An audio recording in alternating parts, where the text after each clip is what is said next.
अस्सलाम अलैकुम। खुशबू लगा के ये, हाँ खुशबू आई है, लाजमी आई है, लाजमी आई है। ज़रा ऐसे करें, आपको बहुत प्यारी खुशबू आई है जनाब। खुशबू लगा के हम कह रहे हैं कि होर सुना सलीमो तू कुथा कुथा गई है। ख्वाजा आसिफ साहब फंस गए, बुरे फंस गए। ख्वाजा आसिफ साहब ने चंद दिन पहले बयान दिया था कि जनाब कौमी असम्बली जनरल फैज़ हमीद और जनरल बाजवा को बुलाए और पूछे कि तुमने ये खिलवाड़ पाकिस्तान के साथ क्या किया है। ख्वाजा आसिफ ने नवा ही कट्टा खोल देता है। वो कहते हैं ना, मुर्दे गड़े मत उखेड़ो। भाई, जब नवाज शरीफ को बोलने की इजाज़त नहीं है इस मसले पे, है इजाज़त?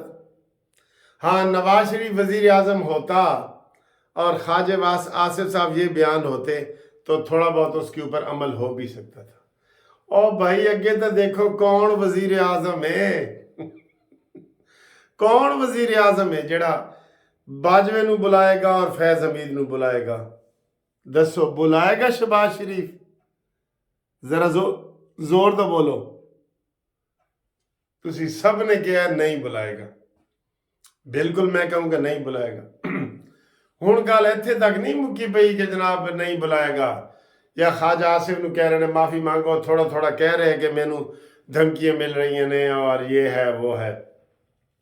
सर जी, ख्वाजा आसिफ की छुट्टी होने लगी है इस बात पे।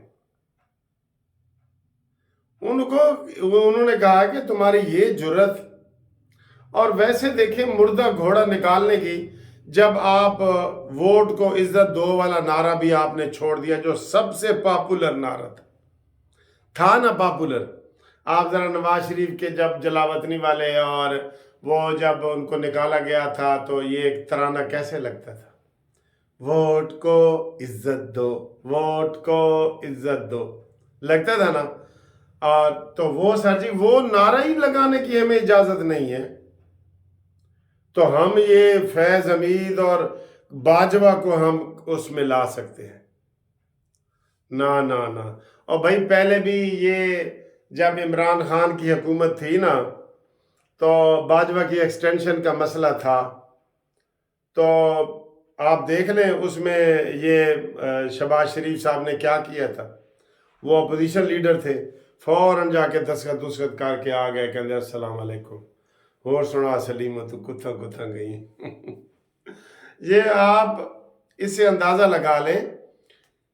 मैं एक बात और भी कह रहा हूँ, ये चाहे उसको पॉजिटिव आप ले लें या नेगेटिव ले लें, पूरे 5 साल शहबाज शरीफ करेगा, पूरे 5 साल, और इन 5 सालों में कभी शहबाज शरीफ का आर्मी चीफ से इख्तलाफ नहीं होगा जो 3 दफ़ा नवाज शरीफ का हुआ है।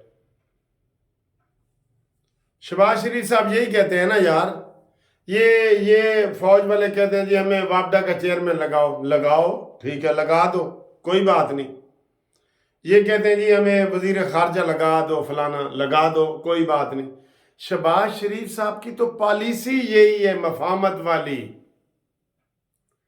सर जी, उसकी तो पॉलिसी मफामत वाली है, वो कैसे जनाब ये अकड़ सकता है? ना सही ना मेरा सही, ए गलती फेर ना करना। तो होन अब उसको जनाब जान के लाले पड़ गए हैं, और वो कह रहा है कि जनाब अली मैनू हुण तुसी बचाओ।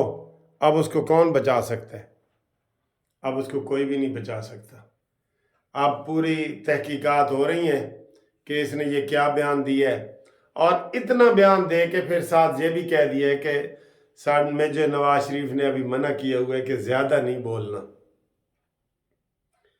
ओ सर जी, आपको क्या बताएं, बड़े तवील किस्से हैं, क्या बताएं आपको। तो ए जनाब, आपको मैं अंदर की खबर दे रहा हूँ कि जनाब वज़ीर दिफा, और वो भी वज़ीर दिफा, ये आपको पता है पहले भी वज़ीर दिफा होता था तो कहते थे इसको जनाब जो सिक्योरिटी इदारे जब अपनी मीटिंग करते थे इसको लिफ्ट ही नहीं कराते थे। ख्वाजा आसिफ को, और इमरान तो इसको वैसे ताने मारता था कि आपको तो बनाया ही बाजवा ने है, और बाजवा ने ये धमकी दी है कि मैं फिर करा प्रेस कॉन्फ्रेंस, मैं फिर करा प्रेस कॉन्फ्रेंस करा।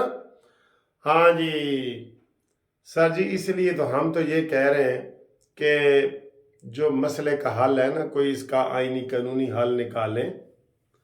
और आप देख लेना कि वो ये सबसे ज़्यादा इमरान को किस बात का गुस्सा आया हुआ है कि शहबाज शरीफ ने आर्मी को नाराज़ नहीं करना, और मैं हूँ 5 साल जेल ही रहना है, 5 साल तक मैं कुछ नहीं कर सकता। वो मैंने उस दिन भी बताया था आपको कि अभी 1.5 साल ये रहता है, और एक्सटेंशन एयर चीफ की हो गई है ना एक्सटेंशन, किसी को पता ही नहीं चला, चुप करके शहबाज शरीफ साहब ने एक्सटेंशन कर दी है, पहले 3 दिनों में एक्सटेंशन। तो इसकी भी एक्सटेंशन समझे हो गई है, सैयद आसिम मुनीर साहब की भी एक्सटेंशन बगैर कहे ही हो गई है। और मुझे सर वीडियो याद है जब कमर जवेद बाजवा की एक्सटेंशन हो रही थी ना, और ये हुकूमत लेटर बना के लेके जाती थी, और आसिफ सईद खोसर कहता था ये भी गलत है, ये भी गलत है। तो तब मैंने कहा था कमर जवेद बाजवा साहब के हम आपके हाथ जोड़ते हैं, आप इमरान खान को कहें कि जो तुम मुझे एक्सटेंशन दे रहे हो ना वो ना दें, मेरे ऊपर इतनी तनकीद हो रही है, आप ना लें, आप कह दें कि मैं नहीं लेता, ठीक है। तो लेकिन नहीं सर जी, ये मैं आपको बताऊं सारे किस्से ही यहां से शुरू होते हैं। हाँ जी, ये सारे वो किस्से और होते हैं जिन्हें सुनकर हंसी आती है, तड़प उठोगे और रो उठोगे सुनकर दास्तां मेरी। ये किस्से ये अपनी एक्सटेंशन के लिए ही तो सारा कुछ होता है। और इधर चीफ ऑफ ये जो हमारे फौजी कह रहा हूँ अदालतें हैं, इधर भी कई फैसले किए जाते हैं जो आइंदा होने वाला जो चीफ जस्टिस होता है वो करता है कि जनाब ये मैं कर रहा हूँ जी, ये इस वजह से कर रहा हूँ, ये है जी। दूसरा जनाब फटा पड़ गया है वो उसका अमीन गंडापुरी का, गवर्नर ने कहा है कि इजलास बुलाना है अपोजिशन का और उनका आपस में, वो तो खैर चाल ही नहीं ना सकता। जो उसने कल चबली मारी है कि ईंट मार ईंट का जनाब ईंट मार दो, जो रिश्वत मांगे उसको ईंट मार दो, उसके लेकिन उसको कोई पूछने वाला नहीं है। वो भी शहबाज शरीफ है। शहबाज शरीफ ने आज फिर कहा है, उसने कल बयान दिया कि मैं मरकज और पंजाब को नहीं चलने दूंगा, ये अमीन गंडापुरी ने। और शहबाज शरीफ ने आज कहा है कि मैं सूबों को साथ लेके चलूंगा। भाई को थोड़ा सा तो वो होना चाहिए ना। लेकिन सर जी इन तिलों में तेल नहीं है, इसको आप जैसे भी समझते हैं समझ लें कि जनाब शहबाज शरीफ का कोई इख्तलाफ नहीं होने वाला। ये अगर इसको आप अच्छा समझते हैं जो इसको अच्छा समझ लें, अगर नवाज शरीफ साहब को अच्छा समझते हैं तो वो वाला बयान अच्छा समझ लें, ये आपकी मर्जी है, ठीक है। तो ये सूरत हाल है। तो बाकी जनाब आली अल्लाह बेहतर समझेगा। बाहर बादल आए हुए, मैं अभी वॉक करके आ रहा हूँ, बड़ी तेज़ वॉक मैंने की है, 5 चक्कर ग्राउंड के लगा के आ रहा हूँ। तो इंशाल्लाह ताला अगली जो घूमती हुई चाय वाली वीडियो होगी उसमें गपशप लगाएंगे। तो तब तक के लिए हम आपसे इजाज़त चाहेंगे। ये 2 अहम मसले मैंने बता दिए आपको, अमीन गंडापुरी को कोई पूछने वाला नहीं, और ख्वाजा आसिफ की छुट्टी होने वाली है, और बाकी और सुना सलीम तो कुत्ता